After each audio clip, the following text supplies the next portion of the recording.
Hello everyone, welcome back to commerce spotlight. तो guys, आप सभी के लिए मैं लेके आई हूँ आज पीवाईक्यू का पोस्टमार्टम सीरीज में एक बहुत इंपॉर्टेंट टॉपिक और एक ऐसा टॉपिक जिसकी इंपॉर्टेंस बढ़ती जा रही है यूजीसी नेट एग्जामिनेशन में।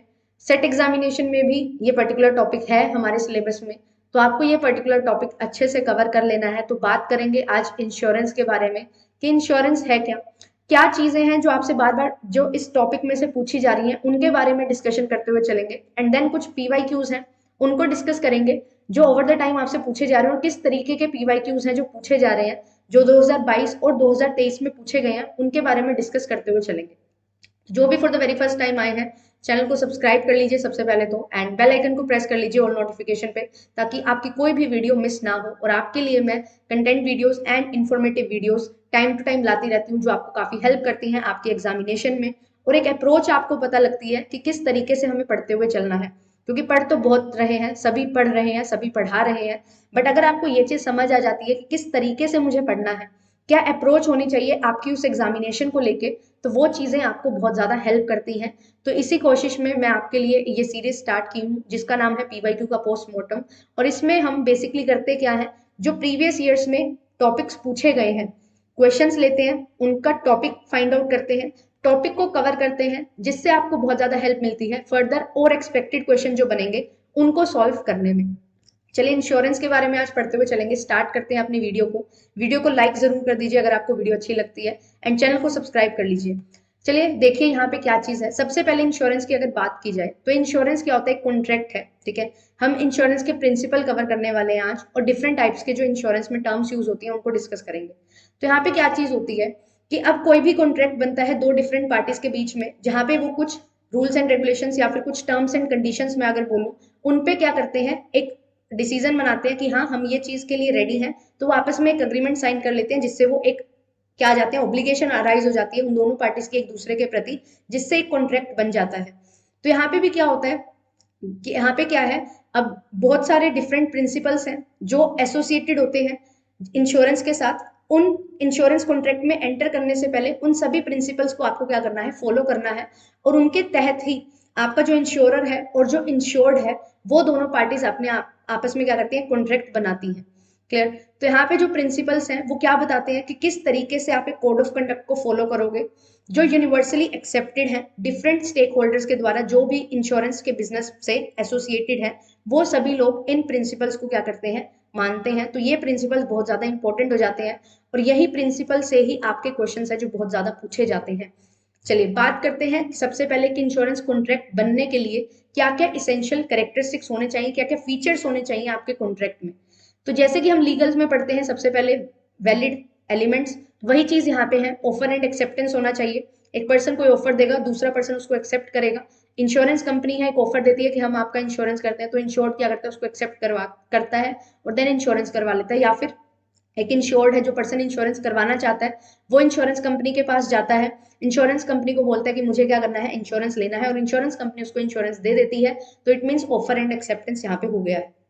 अब यहाँ पे जब भी आपका कोई कॉन्ट्रैक्ट बनता है, एग्रीमेंट आप बनाते हो, तो उसका इंटेंशन क्या होना चाहिए, लीगल रिलेशन क्रिएट करना। अब जो पार्टीज टू कॉन्ट्रैक्ट है वो आपस में एक दूसरे के साथ लीगली क्या है, ऑब्लिगेटेड है एक दूसरे के प्रति, लीगली ऑब्लाइज्ड है।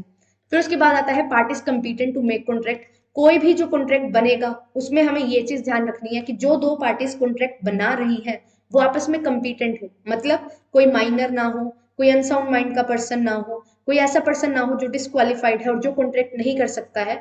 उनके अलावा ही लोग जो है वो कॉन्ट्रैक्ट करेंगे, जो कंपीटेंट हैं, जो कॉन्ट्रैक्ट कर सकते हैं। फिर इसके बाद आता है फ्री कंसेंट। जब आप इंश्योरेंस ले रहे हो या कोई पर्सन किसी का इंश्योरेंस कर रहा है, तो आपकी फ्री कंसेंट होनी चाहिए एक दूसरे के प्रति। कोई भी दबाव में आके या किसी के कहने पे या कोई गलत चीजें प्रेजेंट करके आप किसी का इंश्योरेंस नहीं कर सकते हो, या आप किसी से इंश्योरेंस नहीं ले सकते हो इन गलत चीजों का यूज करके, जो कि फ्री कंसेंट में आती है, कि फ्री कंसेंट आपकी नहीं है जहां पे। क्लियर। फिर आता है लॉफुल कंसिडरेशन। अब जब आप इंश्योरेंस पॉलिसी लेते हैं तो उसके बदले में आप क्या करते हैं, प्रीमियम पे करते हैं। तो एक लॉफुल कंसिडरेशन हमेशा होनी चाहिए। इंश्योरेंस के केस में वो क्या होता है, प्रीमियम होता है। एक लॉफुल ऑब्जेक्ट के लिए आपने क्या लेना है, इंश्योरेंस करवाना है, इंश्योरेंस कॉन्ट्रैक्ट में आप एंटर होंगे। जैसे कि अब आप अपनी किसी शॉप का इंश्योरेंस करवाना चाहते हो, ठीक है, तो वो क्या है, एक लॉफुल ऑब्जेक्ट के लिए लाइफ का इंश्योरेंस करवा रहे हो, मरीन इंश्योरेंस में क्या चीजें होती हैं, आप अपनी शिप का इंश्योरेंस करवा रहे हो, तो वो क्या है, एक लॉफुल ऑब्जेक्ट है कि किस चीज के लिए आप इंश्योरेंस करवा रहे हैं और उसके पीछे आपका क्या मकसद है। ठीक है, आप शॉप का इंश्योरेंस करवा रहे हो फायर से बचने के लिए, थेफ्ट से बचने के लिए, तो वो सारी चीजें यहाँ पे आती हैं। फिर इसके बाद आता है certainty and possibility of performance. अब कोई भी कॉन्ट्रैक्ट जब बनता है तो ये आपको मेक श्योर करना है कि वो कॉन्ट्रैक्ट क्या है, पॉसिबल भी है, उसको हम कर भी एग्जीक्यूट भी कर सकते हैं। इस चीज को आपने क्या रखना है, ध्यान में रखना होता है। कोई ऐसा कॉन्ट्रैक्ट नहीं बनाना है जो एग्जीक्यूटेबल ना हो। क्लियर, तो कॉन्ट्रैक्ट ऐसा ही बनेगा जो एग्जीक्यूट हो सकता है, जो पॉसिबल है होना, और जो सर्टेन है। मतलब अब हम क्या करवाते हैं, हम लाइफ इंश्योरेंस करवाते हैं किसके अगेंस्ट, डेथ के अगेंस्ट। तो डेथ तो सर्टेन है ना, तो डेथ सर्टेन है तो आप इंश्योरेंस ले सकते हैं। क्लियर, तो सर्टेन इवेंट जो होंगे उनके लिए आप क्या ले सकते हो, इंश्योरेंस ले सकते हो। जैसे फायर का होना, अब ये सर्टेन तो ऐसा नहीं है कि 100% श्योरिटी है, बट एंटिसिपेटेड रिस्क है ना, उसको ही कवर करते हैं हम यहाँ पे। ठीक है, तो ये चीज यहाँ पे आती है। फिर इसके बाद आता है fundamental principles of insurance. This is important, यहाँ से क्वेश्चन बहुत बार बनते हैं। यहाँ पे क्या है कि कुछ प्रिंसिपल्स हैं, कुछ सिद्धांत हैं जिनका आपको ध्यान रखना है एक इंश्योरेंस कॉन्ट्रैक्ट में एंटर करने से पहले, और एंटर करने के लिए भी आपको ये चीजें हैं जो फॉलो करनी होगी। तो यहाँ पे क्या आता है, principle of utmost good faith. जो भी दो पार्टीज इंश्योरेंस कॉन्ट्रैक्ट में एंटर कर रही हैं, वो सारी चीजें, इंश्योर्ड भी और इंश्योरर भी, आपस में अपनी सारी चीजें एक दूसरे को बताएंगे कि क्या पॉलिसी है, किस तरीके से आपको कंपनसेशन मिलेगा, वो सारी चीजें इंश्योर्ड बताएगा, इंश्योरर बताएगा, और इंश्योर्ड क्या बताएगा कि जो जिसके लिए वो इंश्योरेंस ले रहा है उससे रिलेटेड सारी इंफॉर्मेशन डिस्क्लोज करेगा। अब आप कोई हेल्थ इंश्योरेंस लेते हो और आपको कोई डिसीज है और उसके बारे में आप बताते नहीं हो, तो ये चीज गलत है। अटमोस्ट गुड फेथ होना चाहिए, आपको सारी बातें एकदम क्लियरली बता देनी है इंश्योरर को, और इंश्योरर भी अपनी जो भी पॉलिसी से रिलेटेड सभी बातें हैं वो इंश्योर्ड को बताएगा। फिर उसके बाद आता है principle of insurable interest. This is very very important, this is 5 star topic. इस टॉपिक को हम बहुत अच्छे से कवर करेंगे। इंश्योरेबल इंटरेस्ट क्या होता है कि आपका एक दूसरे पर्सन, जो दो डिफरेंट पार्टीज हैं, एक पार्टी का जो कॉन्ट्रैक्ट में एंटर कर रहा है और जिस ऑब्जेक्ट के लिए वो एंटर कर रहा है उसमें क्या इंटरेस्ट है। जैसे लाइफ इंश्योरेंस के केस में अगर मैं बात करूं, अब आपने लाइफ इंश्योरेंस पॉलिसी ली, ठीक है, तो आप क्या करते हैं, अब एक पर्सन है उसकी डेथ हो जाती है तो उसका इंश्योरेबल इंटरेस्ट उसकी लाइफ में किन लोगों का होगा, उनकी फैमिली का होगा, तो उसकी फैमिली का इंश्योरेबल इंटरेस्ट है। तो ये चीज ना यहाँ पे हम देखते हैं कि लाइफ इंश्योरेंस के केस में, जनरल इंश्योरेंस के केस में किस तरीके से यहाँ पे इंश्योरेबल इंटरेस्ट है जो एग्जिस्ट करता है। अब लाइफ इंश्योरेंस के केस में मैंने बताया कि एक पर्सन की लाइफ में उसकी फैमिली मेंबर्स का क्या रहता है, इंश्योरेबल इंटरेस्ट रहता है, क्योंकि उस फैमिली मेंबर ने जिसने LIC से या फिर कोई भी इंश्योरेंस कंपनी से, लाइफ इंश्योरेंस कंपनी से इंश्योरेंस लिया है, तो वहां पे क्या चीज होगी, उसकी लाइफ से बाकी जो उससे एसोसिएटेड लोग हैं, जो उससे जुड़े हुए लोग हैं, उसकी फैमिली है, उनका डायरेक्टली रिलेशन है। अगर वो पर्सन की डेथ हो जाती है तो डायरेक्टली इंपैक्ट कहाँ पे जाएगा, उसकी फैमिली पे जाएगा, तो इसीलिए उसका क्या है, इंश्योरेबल इंटरेस्ट है उसकी लाइफ में। ऐसे ही आप अपने क्या ले रहे हो, किसी घर का या शॉप का फायर इंश्योरेंस करवा रहे हो। अब वो जो शॉप है उसमें अगर आग लग जाती है तो आपका उसमें इंश्योरेबल इंटरेस्ट है ना, उसका आपका इंटरेस्ट, आपका नुकसान होगा, तो ये होता है इंश्योरेबल इंटरेस्ट। तो ये चीज हम चेक करते हैं कि जब आप पॉलिसी ले रहे हो या जब हैपनिंग ऑफ इवेंट हो रही है, किस टाइम पे आपका इंश्योरेबल इंटरेस्ट प्रेजेंट होना चाहिए उस पर्टिकुलर ऑब्जेक्ट में या उस पर्टिकुलर पर्सन में, ताकि आप ये देख सको कि आपको यहाँ पे कंपेंसेशन दी जाएगी या नहीं दी जाएगी, वो सारी चीजें यहाँ पे आती है। फिर आता है प्रिंसिपल ऑफ इंडेमनिटी। इंडेमनिटी क्या है कि आपको कितना पे ऑफ किया जाएगा नुकसान के लिए, जो भी आपको यहाँ पे लॉस अराइज हुआ है उसको आपको कितना पेमेंट करना होगा, ये सारी चीजें आती है प्रिंसिपल ऑफ इंडेमनिटी में। फिर आता है प्रिंसिपल ऑफ कॉन्ट्रीब्यूशन। अब क्या होता है, कभी कभी एक पर्सन क्या करता है, एक जगह से ना लेके दो जगह से पॉलिसी ले लेता है सेम चीज के लिए। एक घर है, घर के लिए इन्होंने इंश्योरेंस करवा लिया, ठीक है, अब दो जगह से इंश्योरेंस करवाया, इस घर पे फायर होगी, फायर इंश्योरेंस करवाया था, फायर इवेंट है जो हैपन हो गई है, ठीक है। अब क्या होगा, यहां से इन्होंने क्या करवाया था, 1 लाख का इंश्योरेंस करवाया था, और यहां से इन्होंने 2 लाख का इंश्योरेंस करवाया था। अब जो इनको नुकसान हुआ होगा ना यहाँ पे घर में आग लगने की वजह से, तो यहाँ पे जो A कंपनी होगी इंश्योरेंस कंपनी और जो B कंपनी होगी, ये 1:2 में जितना नुकसान हुआ है उसको कंट्रीब्यूट करेंगे और उस बेसिस पे इस पर्सन को कंपनसेट करेंगे। क्लियर। फिर इसके बाद आता है प्रिंसिपल ऑफ सब्रोगेशन।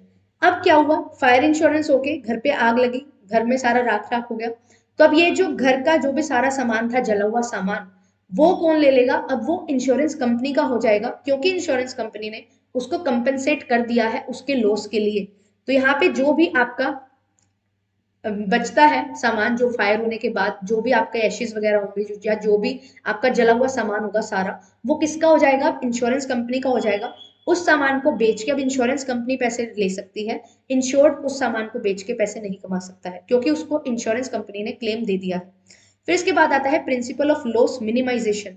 अब यहाँ पे क्या चीज होती है, आपने इंश्योरेंस करवा रखा है, इट इज गुड कि आपको कंपेंसेशन मिल जाएगी, but it is the duty of the insured कि वो ये श्योरिटी दे कि जब कोई इवेंट हुआ, उसने जब देखा तो उसने उसको मिनिमाइज करने की कोशिश की। फॉर एग्जाम्पल, आपकी शॉप पे फायर अकर हो जाती है, आप क्या बोलते हो कि चलो होने दो, कोई प्रॉब्लम नहीं है, क्योंकि मैंने तो इंश्योरेंस ले रखा है, मुझे क्लेम मिल जाएगा। अगर आप ऐसा करते हो तो आपको क्लेम नहीं मिलता है। आपकी ड्यूटी है, ये प्रिंसिपल ऑफ लॉस मिनिमाइजेशन बोलता है कि आपको पॉसिबल कोशिश करनी है कि कम से कम लॉस हो। जैसे ही आपने देखा कि फायर अकर हो रही है, आप फटाफट फायर ब्रिगेड को कॉल करेंगे, खुद से कोशिश करेंगे फायर को कम करने की। ये सारे एफर्ट्स पॉसिबल जो भी आप कर सकते थे चीजें, वो आप ट्राई करोगे सारी चीजें करने की। फिर इसके बाद आता है प्रिंसिपल ऑफ कोजा प्रोक्सिमा। यहाँ पे क्या चीज आती है कि आप ये फाइंड आउट करेंगे कि एक्चुअल कोज क्या है जो इवेंट हुआ उसका। जैसे फॉर एग्जाम्पल, एक पर्सन है, उसने अपना हेल्थ इंश्योरेंस ले रखा था, ठीक है, हेल्थ इंश्योरेंस लिया हुआ था, तो क्या हुआ, उसका जो पर्सन है उसका एक्सीडेंट हो गया, और एक्सीडेंट की वजह से क्या हो गया, उनकी डेथ हो जाती है। क्लियर? अब यहाँ पे इंश्योरेंस किसका लिया था? हेल्थ इंश्योरेंस का। क्या एक्सीडेंट होने से हेल्थ इंश्योरेंस का कोई बेनिफिट, कोई मतलब तुक है या फिर कोई लिंक है? नहीं है। ठीक है, तो यहाँ पे जिस कारण से उनकी डेथ हुई और जिसके लिए उन्होंने इंश्योरेंस लिया था, वो दोनों अलग है, तो यहाँ पे आपको कोई क्लेम नहीं मिलेगा। अगर जिस लिए आपने इंश्योरेंस लिया है उसी कारण की वजह से आपकी डेथ हो रही है, या कोई भी इवेंट अकर हो रहा है, अगर किसी केस की अगर मैं बात करूं, तो वो आपको क्या है, उस चीज में ही आपको कंपेंसेशन मिलेगी। अदरवाइज किसी और कारणवश अगर कुछ होता है तो आपको कंपेंसेशन यहाँ पे नहीं मिलती है। दीज आर द प्रिंसिपल्स जो बहुत ज्यादा इंपॉर्टेंट है। अब इनमें मैं डिस्कस करूंगी यहाँ पे क्या, लाइफ इंश्योरेंस, फायर इंश्योरेंस और मरीन इंश्योरेंस के केस में हम डिफरेंस यहाँ पे देखते हैं। क्योंकि देखिए, लाइफ इंश्योरेंस और बाकी होते हैं जनरल इंश्योरेंस, जिसमें fire insurance, marine insurance, health insurance, motor insurance और तरह तरह के इंश्योरेंस कवर होते हैं। मेनली हमसे ये 3 तरह के इंश्योरेंस हैं जो काफी ज्यादा पूछे जाते हैं, और यही डिटेल में हमें पढ़ने भी होते हैं। तो लाइफ इंश्योरेंस क्या है? Life insurance is not just insurance, it is assurance कि आपको जब आप कोई पॉलिसी लेते हो, या तो वो टाइम पीरियड लैप्स होने के बाद आपको पेमेंट मिल जाएगी, या फिर आपको जब आपकी डेथ होगी तो आपको पेमेंट मिल जाती है, विच एवर इज अर्लियर। तो यहाँ पे क्या है, ऐसा नहीं होगा कि अगर हैपनिंग ऑफ इवेंट नहीं हुआ तो आपको वो चीज नहीं मिलेगी, ऐसा नहीं है। तो आपको वो पैसा मिल जाता है, वो क्लेम आप ले सकते हो लाइफ इंश्योरेंस के केस में। बट फायर इंश्योरेंस और ये मरीन इंश्योरेंस, ये क्या है, ये लैप्स हो जाते हैं। अगर हैपनिंग ऑफ इवेंट नहीं हुआ तो ये खत्म हो जाएंगे, तो आपको पैसा नहीं मिलेगा, जितना भी आपने प्रीमियम दिया था वो ऐसे एज इट इज चला जाएगा। क्लियर? तो अब यहाँ पे ना इंश्योरेबल इंटरेस्ट वाला जो पॉइंट था वो बहुत ज्यादा इंपॉर्टेंट है कि इंश्योरेबल इंटरेस्ट कब प्रेजेंट होना चाहिए। तो अब यहाँ पे देखिए, लाइफ इंश्योरेंस के केस में क्या होता है, यहाँ पे ना कुछ चीजें आती हैं इंश्योरेबल इंटरेस्ट के केस में। जैसे दो यहाँ पे बाइफर्केशन की हुई है। एक तो क्या है, इंश्योरेबल इंटरेस्ट होता है खुद की लाइफ में, ओन लाइफ। एक होता है किसी और की लाइफ में, इन अदर्स लाइफ। ठीक है, अब ओन लाइफ तो क्या है, हर एक पर्सन का अपनी लाइफ में इंश्योरेबल इंटरेस्ट हर बार होगा, पक्का होगा, ये तो कंफर्म है। क्लियर? तो यहाँ पे तो कोई आपको प्रूफ नहीं चाहिए, कुछ नहीं चाहिए, ये तो हमें पता है कि खुद की जिंदगी के साथ हमारा इंटरेस्ट होता है, हम अपने लिए बहुत वैल्यूएबल होते हैं। फिर होता है दूसरों की लाइफ में जब आपका इंश्योरेबल इंटरेस्ट हो, तो यहाँ पे दो केस अराइज होते हैं। एक होता है विद प्रूफ, एक होता है यहाँ पे विदाउट प्रूफ, जहां पे आपको कोई प्रूफ की रिक्वायरमेंट नहीं है। एक होता है जहां पे आपको प्रूफ की रिक्वायरमेंट है। विदाउट प्रूफ क्या होता है, एक हस्बैंड है, उसका उसकी वाइफ में इंश्योरेबल इंटरेस्ट है। सिमिलरली ऐसे ही एक वाइफ है, उनके इन लाइफ में उनके हस्बैंड का इंश्योरेबल इंटरेस्ट है। क्लियर? तो यहाँ पे ये चीज होती है कि आपको कोई प्रूफ नहीं देना वाइफ और हस्बैंड को अपने स्पाउस के लिए कि यहाँ पे क्या है, कुछ भी उनका इंश्योरेबल इंटरेस्ट है तो उसके लिए प्रूफ देना पड़ेगा, नहीं। ये चीज मानी गई है कि हस्बैंड और वाइफ है वो दोनों क्या है, एक दूसरे के लिए बहुत अहम होते हैं। तो एक भी पर्सन की डेथ हो जाती है तो दूसरे का उसमें 100% इंश्योरेबल इंटरेस्ट होगा, उसको बहुत ज्यादा सफर होता है उस वजह से, उसके पार्टनर के जाने की वजह से। तो यहाँ पे हमें कोई भी प्रूफ नहीं चाहिए, आपको उसकी जो पॉलिसी होती है उसका क्लेम मिल जाएगा। फिर होता है विद प्रूफ। यहाँ पे क्या चीज होती है, अब जैसे फॉर एग्जाम्पल एक पर्सन था, उसने उधार पे सामान ले रखा था। क्लियर? अब उसने उधार पे सामान लिया हुआ है किसी से, वो किसी का डेटर है। तो अब इसकी लाइफ में जो जिसने सामान इसको उधार पे दे रखा है, उसका इंश्योरेबल इंटरेस्ट होगा, बिल्कुल होगा। अब इसकी अगर डेथ हो जाती है तो उसका नुकसान हो जाएगा जिसने इसको उधार पे सामान दे रखा है। तो यहाँ पे आपको प्रूफ दिखाना होता है कि मेरा इस पर्सन की लाइफ में इंश्योरेबल इंटरेस्ट है। वो कैसे है? क्योंकि मैं इसका क्या हूँ, क्रेडिटर हूँ, तो मुझे यहाँ पे पैसे चाहिए, तो आप प्रूफ दिखाएंगे तो वो आपको पैसे मिल जाते हैं। सिमिलरली जैसे यहाँ पे देख सकते हैं आप एम्प्लॉयर है, तो यहाँ पे क्या है, एम्प्लॉय ने जो सर्विसेज दी है, एम्प्लॉय कितना अच्छा एम्प्लॉय है जो आपका बहुत सारा जो मेजर काम है, जो इंपॉर्टेंट काम है वो देखता है, उसकी देख रेख करता है। तो एम्प्लॉयर का एम्प्लॉय की लाइफ में क्या है, इंश्योरेबल इंटरेस्ट होता है, बट यहाँ पे भी प्रूफ चाहिए। ठीक है। अब एम्प्लॉय है, उसका एम्प्लॉयर की लाइफ में होता है इंश्योरेबल इंटरेस्ट। वो कैसे? एम्प्लॉयर है, एम्प्लॉय को पैसे देगा, पेमेंट देगा, सैलरी देगा। तो अगर उसको सैलरी नहीं मिलती और उसकी डेथ हो जाती है उसके एम्प्लॉय की, तो सैलरी कौन देगा? तो इसलिए एम्प्लॉय का भी क्या होता है, इंश्योरेबल इंटरेस्ट होता है। फिर क्रेडिटर हमने डिस्कस किया, ऐसी पार्टनर्स का भी होता है, जितना उनका फाइनेंशियल स्टेक है उतना तो इंश्योरेबल इंटरेस्ट पार्टनर्स का भी रहेगा दूसरे पार्टनर्स की लाइफ में। श्योरिटी का होता है को श्योरिटी में, ठीक है, जितना डेट उन्होंने क्या किया है, डिवाइड किया हुआ है। अब एक श्योरिटी है, ठीक है, दो श्योरिटी है, इन्होंने क्या दिया हुआ है कि इन्होंने 5 लाख रुपए देने फॉर एग्जाम्पल, तो 3 लाख ये बोल रहे मैं दूंगा, 2 लाख ये बोल रहे मैं दूंगा। अब ये पर्सन की डेथ हो जाती है, तो इन्होंने 5 लाख की श्योरिटी दी हुई है ना, तो ये सारा का सारा इस पे आ जाएगा बोझ। तो इसलिए क्या है, इसका भी इसमें क्या होता है, इंश्योरेबल इंटरेस्ट होता है इसकी लाइफ में, कि मुझे इसने भी श्योरिटी दी हुई है, तो इसका भी मुझे जो 2 लाख रुपए है मुझे चाहिए, ताकि हम आगे फर्दर पेमेंट कर सके जिसको हमने श्योरिटी दी हुई है। ऐसे ही कंपनी का भी होता है, कंपनी का इंश्योरेबल इंटरेस्ट किसमें होता है, उसके एक ऐसे एम्प्लॉय में जो की मैन है, जो बहुत वैल्यूएबल एम्प्लॉय है, उनकी लाइफ में इंश्योरेबल इंटरेस्ट होता है। ठीक है, कि कैसे आपको इफेक्ट होगा। इंश्योरेबल इंटरेस्ट बेसिकली है क्या, कि आपको कितना इफेक्ट होगा दूसरे पर्सन की डेथ से या कोई इवेंट के अक्कर होने से। LIC के केस में, मतलब लाइफ इंश्योरेंस के केस में मैं बता रही हूँ, इंश्योरेबल इंटरेस्ट इस तरीके से होगा। बाकी जो फर्दर आपके पास होते हैं, जैसे कि जनरल इंश्योरेंस है, जैसे फायर इंश्योरेंस, मरीन इंश्योरेंस, उसमें क्या चीजें रहती है। तो यहाँ पे ना जब फायर इंश्योरेंस होता है तो उस केस में क्या रहता है कि आपने जब इंश्योरेंस पॉलिसी ली थी तब भी आपका इंश्योरेबल इंटरेस्ट होना चाहिए। जैसे मैंने एक, यहाँ पे क्या है, ये मेरी शॉप है, इसके लिए मैंने क्या है, फायर इंश्योरेंस लिया हुआ है, तो ये शॉप का मैं ओनर हूँ, तभी यहाँ पे मेरा क्या होगा, इंश्योरेबल इंटरेस्ट होगा। ठीक है। और जब यहाँ पे हैपनिंग होगी इवेंट की, जब इवेंट अक्कर होगा, जब फायर हो जाएगी, तो भी मैं इसका ओनर होऊंगा, तो ही मुझे यहाँ पे कंपेंसेशन मिलेगी। अगर मैंने ये शॉप फॉर एग्जाम्पल किसी को सेल कर दी, ठीक है, उसके बाद क्या होती है, फायर अक्कर होती है, और मैंने इंश्योरेंस पॉलिसी ली हुई थी, तो मैं ये इंश्योरेंस पॉलिसी को क्लेम नहीं कर सकती। क्यों नहीं कर सकती? क्योंकि now I am not the owner of this shop. तो यहाँ पे एक चीज निकल के आती है फायर इंश्योरेंस के केस में, कि आपको कब कब आपका इंश्योरेबल इंटरेस्ट होना चाहिए अगर आपको क्लेम चाहिए, तो जब आप इंश्योरेंस पॉलिसी लेते हो तब भी, और जब हैपनिंग ऑफ इवेंट होता है तब भी, दोनों टाइम पे आपका इंश्योरेबल इंटरेस्ट होना चाहिए। फिर इसके बाद दूसरा इसमें आता है, फायर इंश्योरेंस हमने पढ़ा, सेकंड आता है इसमें मरीन इंश्योरेंस। मरीन इंश्योरेंस के केस में क्या होता है, यहाँ पे भी डिफरेंट टाइप के इंश्योरेंस होते हैं, फर्दर कार्गो, हल, ठीक है, और आप गुड्स के लिए करवाते हो, कार्गो बोलते हैं जिसको, तो वो सारी चीजें आप क्या करते हो, डिफरेंट डिफरेंट टाइप के इंश्योरेंस आपके होते हैं। तो मरीन इंश्योरेंस में क्या चीज बोली गई, कि जब आप पॉलिसी लेते हो, जब आप इंश्योरेंस पॉलिसी लेते हो, उस टाइम पे आपका इंश्योरेबल इंटरेस्ट होना जरूरी नहीं है, बट जब हैपनिंग ऑफ इवेंट होगा ना, ऑन हैपनिंग ऑफ इवेंट, तब आपका उसमें इंश्योरेबल इंटरेस्ट होना चाहिए। ऑन हैपनिंग ऑफ इवेंट के टाइम पे आपका इंश्योरेबल इंटरेस्ट होना चाहिए, तो आपको वहां पे क्लेम है जो मिल जाएगा। तो एक टेबल मैंने यहाँ पे बनाया हुआ है, आप देख सकते हैं, टाइप ऑफ इंश्योरेंस के केस में देखो, लाइफ इंश्योरेंस है, तो जब आप पॉलिसी लेते हो तब आपका इंश्योरेबल इंटरेस्ट होना चाहिए। अब यहाँ पे एक एग्जाम्पल देखना ध्यान से, इसमें क्या है, एक कपल है, ठीक है, हस्बैंड वाइफ है, इन्होंने क्या किया हुआ है, एक इंश्योरेंस लिया हुआ है हस्बैंड की लाइफ में, ठीक है, हस्बैंड के लिए इंश्योरेंस लिया हुआ है। अब वाइफ का क्या है, यहाँ पे इंश्योरेबल इंटरेस्ट है, ये चीज हम पढ़ के आ चुके हैं। अब क्या होता है, जब ये इन्होंने इंश्योरेंस पॉलिसी ली तब तो इकट्ठे रहते थे, बट ओवर द टाइम इनका क्या हो जाता है, डाइवोर्स हो जाता है। क्लियर? तो हस्बैंड अपना अलग रह रहे हैं, वाइफ अपना अलग रह रही है। क्या हो जाता है, फिर थोड़े टाइम बाद यहाँ पे हस्बैंड की डेथ हो जाती है, तो क्या उसकी जो वाइफ है वो इंश्योरेंस पॉलिसी क्लेम कर सकती है? तो यस, बिल्कुल कर सकती है। ठीक है, जब अकरेंस हुई तब इनका इंश्योरेबल इंटरेस्ट नहीं था, क्योंकि वो अलग हो चुके हैं, बट यहाँ पे क्लेम किया जा सकता है, क्योंकि जब पॉलिसी ली गई थी तब उसका इंश्योरेबल इंटरेस्ट था। जब डाइवोर्स हो गया तो हस्बैंड वाइफ नहीं रहे ना, तो तब तो इंश्योरेबल इंटरेस्ट नहीं है, बट जब पॉलिसी ली थी तब था। तो इस वजह से जब यहाँ पे डेथ हो जाएगी आफ्टर डाइवोर्स, तब भी जो वाइफ है वो क्या कर सकती है, क्लेम कर सकती है इंश्योरेंस पॉलिसी उसके हस्बैंड की, एक्स हस्बैंड। फिर इसके बाद आता है फायर इंश्योरेंस। तो यहाँ पे क्या है, दोनों समय आपका इंश्योरेबल इंटरेस्ट होना चाहिए, जब आपने पॉलिसी ली तब भी, जब आपका इवेंट अकर हुआ तब भी।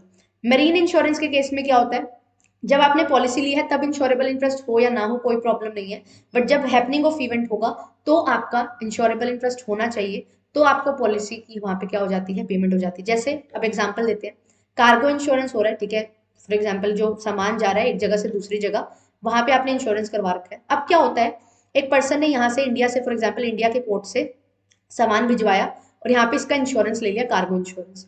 अब वहां पे जाते जाते जाते जाते जहां पे पहुंचना था सामान को, वहां जाके ये क्या हो गया, डिस्ट्रॉय हो गया। अब देखो, जब ये वहां पहुंचा डिस्ट्रॉय हो गया तो ओनरशिप चेंज हो गई है, ठीक है, बट अब यहाँ पे जब डिस्ट्रॉय हुआ तो जब पॉलिसी ली थी तो इसने ली थी, बट अब जब इवेंट अकर हुआ है तो इसके पास ओनरशिप आ गई है, तो अब इंश्योरेबल इंटरेस्ट किसका है, इंश्योरेबल इंटरेस्ट इसका है। इसका पॉलिसी लेते हुए इंश्योरेबल इंटरेस्ट नहीं था, but at the time of occurring of an event है, तो यहाँ पे इसको क्या मिल जाएगा, क्लेम मिल जाएगा। ये रहता है मरीन इंश्योरेंस में, ये रहता है इंश्योरेबल इंटरेस्ट, और यहीं से क्वेश्चन है जो काफी पूछे जाते हैं और जो 2021-22 में भी आपसे पूछा गया था। क्लियर। अब कुछ चीजें हैं, कुछ टर्म्स हैं, उनको डिस्कस करते हैं। First is double insurance. ये डबल इंश्योरेंस क्या होता है, डबल इंश्योरेंस क्या होता है कि एक पर्सन है, उसने, एक पर्सन ने ही एक चीज के लिए अलग अलग जगह से इंश्योरेंस करवा रखा है। डबल है तो मान के चलो कि दो जगह से इंश्योरेंस करवा रखा है, यहां से भी और यहां से भी, ए कंपनी से भी बी कंपनी से भी।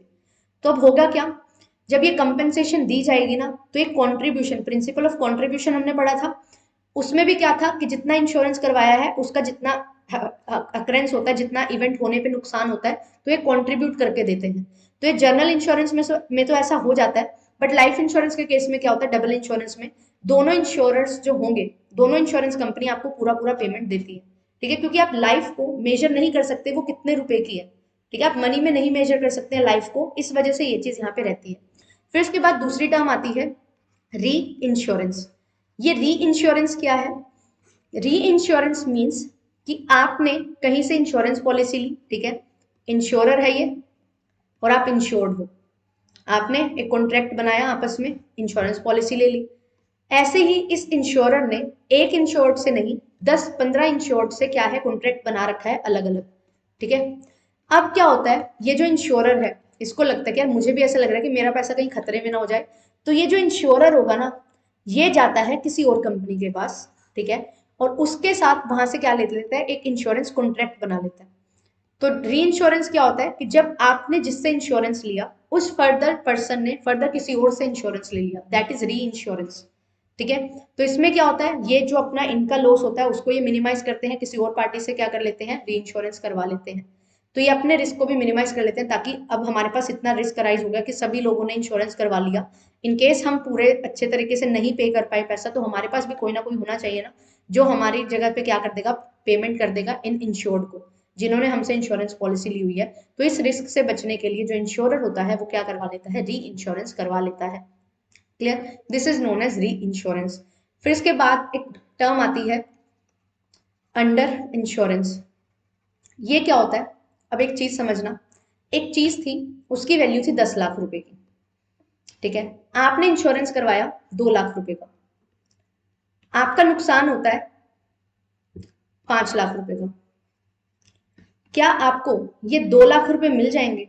अगर आप बोलते हो मिल जाएंगे तो एक चीज है गलत, आपने अंडर इंश्योरेंस करवा रखा है, 10 लाख की चीज का आपने 2 लाख वैल्यू बना के उसका इंश्योरेंस लिया है, तो आपका अगर 5 लाख का नुकसान होगा, ठीक है, लॉस 5 लाख का होगा, मतलब ओरिजिनल वैल्यू का 50%, तो आपको इंश्योर्ड वैल्यू जो है ना आपकी, उसका भी केवल 50% ही मिलेगा, मतलब आपको इंश्योरेंस कंपनी से 1 लाख रुपए मिलेंगे। This is under insurance. Clear, ये टर्म है अंडर इंश्योरेंस। और यहाँ पे क्या चीज फॉलो होती है, यहाँ पे एक क्लोज फॉलो होता है जिसको बोलते हैं average close. This is 2023 question. अब एवरेज क्लोज क्या है, ये है एवरेज क्लोज कि अगर आपने यहाँ पे 10 लाख की चीज का 2 लाख का इंश्योरेंस लिया है, तो अगर 5 लाख का नुकसान हुआ है तो आप ये नहीं बोल सकते कि मेरे को 2 लाख रुपए दो, नहीं, क्योंकि आपने 10 लाख की चीज का 2 लाख का इंश्योरेंस करवाया था, 50% आपने यहाँ पे क्या करवाया है, सॉरी 50% नहीं, यहाँ पे हाँ 2 लाख का इंश्योरेंस करवाया है, मतलब आपने 20% इंश्योरेंस करवाया है, तो यहाँ पे जो 5 लाख का लॉस होगा ना तो उसका भी 20% मिलेगा। तो यहाँ पे 50%, मैंने क्या बोला कि अगर 50% नुकसान होता है तो भरपाई भी आपकी 50% ही होगी। 10 लाख का 5 लाख का नुकसान हो गया 10 लाख में से, तो 2 लाख में से 1 लाख ही मिलेंगे।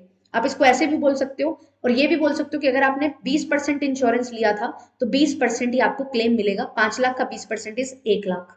This is under insurance. ठीक है, फिर इसके बाद आता है ओवर इंश्योरेंस। अब ओवर इंश्योरेंस क्या है?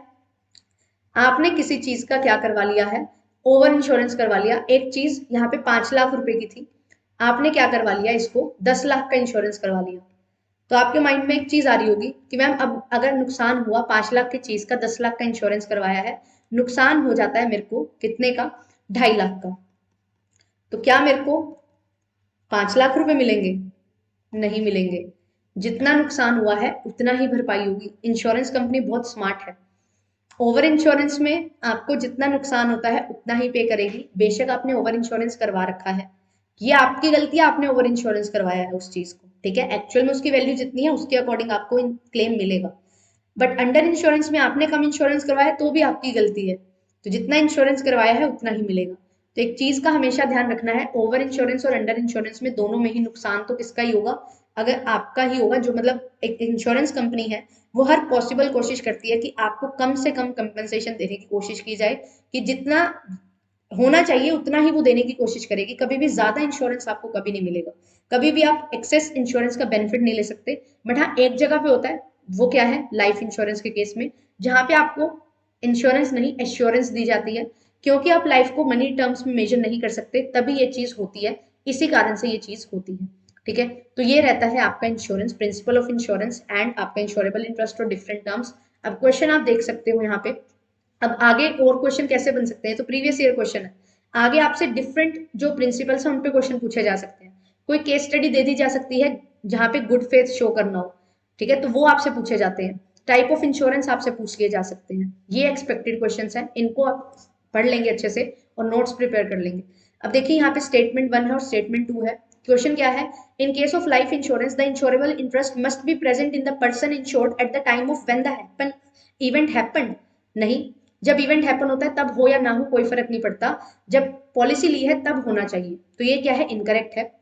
सेकंड स्टेटमेंट क्या है, फायर इंश्योरेंस के केस में इंश्योरेबल इंटरेस्ट प्रेजेंट होना चाहिए कब, जब पॉलिसी ली है तब भी और जब इवेंट हैपन हुआ है तब भी। बिल्कुल सही बात है, सेकंड स्टेटमेंट करेक्ट है।